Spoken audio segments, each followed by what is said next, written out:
India voice, आपकी सोच, आपकी आवाज। तो ब्रेक के बाद एक बार फिर आप सभी का स्वागत है। रुक कर लेते हैं खबरों की ओर। चंडीगढ़ में पंजाब के राज्यपाल गुलाब चंद कटारिया ने रामनवमी के अवसर पर देशवासियों को शुभकामनाएं दी। उन्होंने कहा कि ये पर्व पूरे देश में श्रद्धा और उत्साह के साथ मनाया जा रहा है। इसके साथ ही उन्होंने कहा कि ये पर्व मर्यादा, धर्म और आदर्श जीवन मूल्यों का प्रतीक है। उन्होंने लोगों से आपसी भाईचारा, सद्भाव बनाए रखने की भी अपील की। इस अवसर पर विभिन्न स्थानों पर धार्मिक कार्यक्रम आयोजित किए गए, जहां श्रद्धालुओं ने पूजा अर्चना कर भगवान राम का आशीर्वाद प्राप्त किया।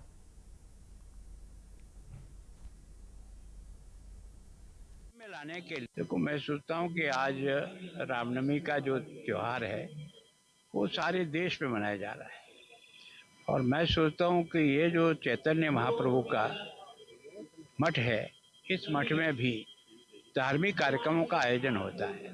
आज राम के जन्मदिन को भी उसी उत्साह के साथ मना रहे हैं, और मैं सोचता हूँ राम जी के जन्म का उत्सव मनाना ये केवल और केवल राम जी के गुणगान करने का नहीं है, राम जी के जीवन से कुछ सीख कर अपने स्वयं में लाने के लिए, क्योंकि इससे ज़्यादा मर्यादा पुरुषोत्तम, आदर्श पुरुष जो हर दृष्टि से बचपन से लेकर के मृत्यु तक जिस प्रकार की परीक्षा में से गुजरा है, और उसके बाद भी जो उसमें जो धैर्य था, जो साहस था, जो नम्रता थी, जो कर्तव्य परायणता थी, जो धार्मिक भावना थी, उसके कारण से उन्होंने एक देश ने दुनिया में एक अपना अस्तित्व और इस बात को स्थापित किया कि भारत का जो विशेषता है, अध्यात्म जीवन है, ये कितना श्रेष्ठ है। तो हमारे यहाँ जब भी संकट आता है, कोई न कोई प्रभु के रूप में किसी न किसी माता के गर्भ से कोई न कोई बच्चा पैदा होता है।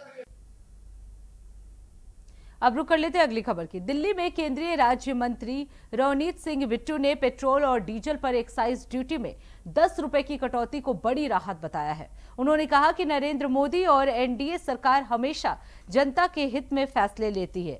बिट्टू ने दावा किया कि जहां अन्य देशों में महंगाई और संकट बढ़ रहे हैं, वहीं भारत में ईंधन कीमतों में कमी से आम जनता को राहत मिल रही है। उन्होंने इसे सरकार की जनहितकारी नीति और मजबूत नेतृत्व का उदाहरण बताया। मैं समझता हूँ यही बात है।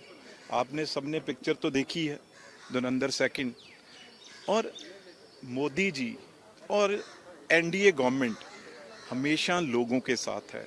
आज यही वो सीढ़ियाँ हैं ना, जहाँ पे आपके सबसे जो रोज माइक पे सरेंडर, भाग गए, भगौड़े, आज सबसे बड़ी राहत जो बाकी देश कहीं पे यूनिवर्सिटी बंद कर रहे हैं, कहीं पे स्कूल बंद कर रहे हैं, कहीं रेट बढ़ा रहे हैं, और यहाँ क्या हो रहा है इस देश में, डीजल, पेट्रोल सब कुछ सस्ता हो रहा है।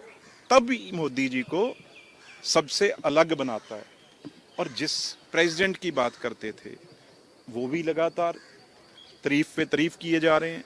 तो इसलिए मतलब ये मोदी जी को ऑपोजिशन वाले आज तक समझ ही नहीं पाए, पर देश समझता उन्हें भी। जब मुश्किल घड़ी आई तो जब परिवार का जो एक परिवार का फैमिली का बड़ा होता है ना, उस तरह हमेशा इस देश के हर परिवार के बड़े होने का फर्ज जो निभाया है नरेंद्र मोदी ने निभाया है। तो आज भी वही सुबह सुबह सबको खुशखबरी दी है, बिल्कुल किसी को तकलीफ नहीं आने देंगे। बिल्कुल आज यहां तक वो हर चीफ मिनिस्टर से बात कर रहे हैं भी कोई भी भाई कोई अफवाह लाता है, कोई जमाबंदी करता है तो उस पर भी ध्यान रखिए। तो आज मेरी ख्याल से जो ऑयल कंपनीज हैं उनके लिए भी बहुत बड़ी रिलीफ है।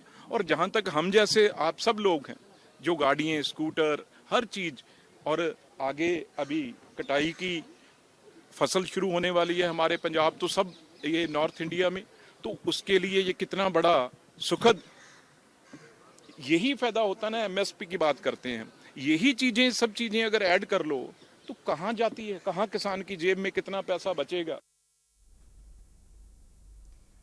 अब रुक कर लेते हैं अगली खबर की। अमृतसर में भारतीय जनता पार्टी के एक प्रमुख नेता और राष्ट्रीय महासचिव तरुण चुग ने मृतक गगनदीप सिंह रंधावा के घर पहुंचे और परिवार से मुलाकात कर संवेदना जताई। उन्होंने मामले को बेहद दर्दनाक बताते हुए कहा कि जिन पर सुरक्षा की जिम्मेदारी थी वही अत्याचार के जिम्मेदार हैं। तरुण ने आम आदमी पार्टी सरकार पर निशाना साधते हुए आरोप लगाया कि पंजाब में भ्रष्टाचार और वसूली तंत्र हावी है। उन्होंने इस मौत को संदिग्ध बताते हुए कहा कि यह आत्महत्या नहीं बल्कि दबाव में की गई हत्या और मामले में सख्त कार्रवाई होनी चाहिए। ऐसा बहुत दुखद दर्दनाक घटना है।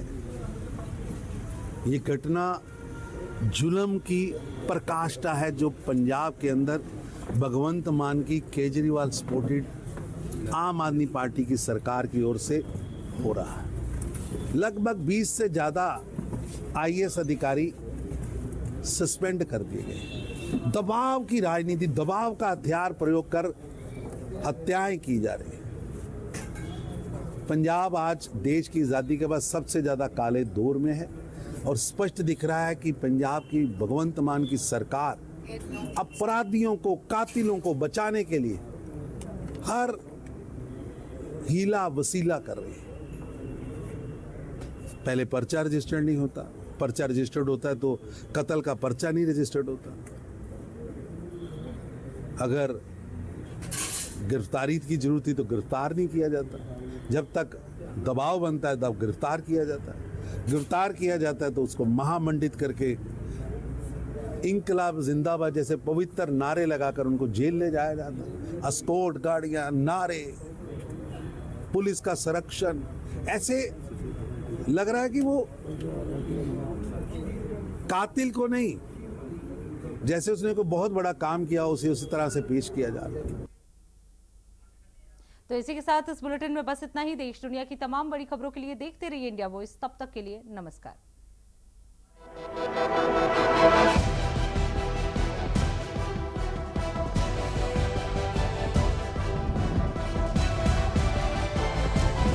इंडिया वॉइस, आपकी सोच, आपकी आवाज।